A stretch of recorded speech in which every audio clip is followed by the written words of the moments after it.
Magandang araw sa inyong lahat at welcome sa aking channel. Paolo Avellino, umamin nagiging seloso pagdating kay Kim Chiu.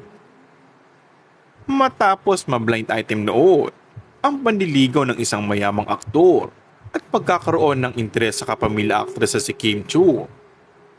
Pinulutan sa blind item ang isang hindi pinangalanang karakter sa isang post tungkol sa isang nagpapaandar na rich actor dahil na-booking na may crush daw ito sa isa sa nasabing mga aktres.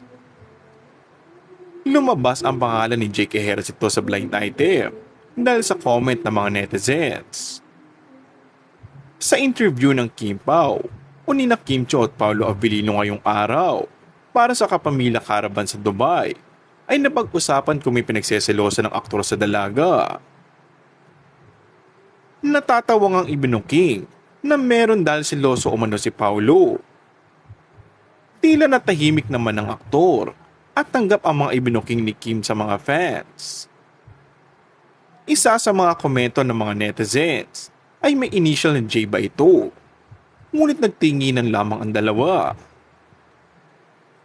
Pakiwari ng mga fans ay kumpirmadong pinagsilosan nga ito ng poging aktor.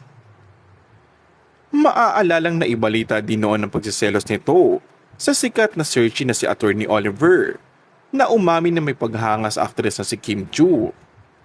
Kaya't simula noon ay halos araw-araw na ring ihatid ang sundo ng aktor si Kim sa programang It's Showtime. And that's all for our today's video.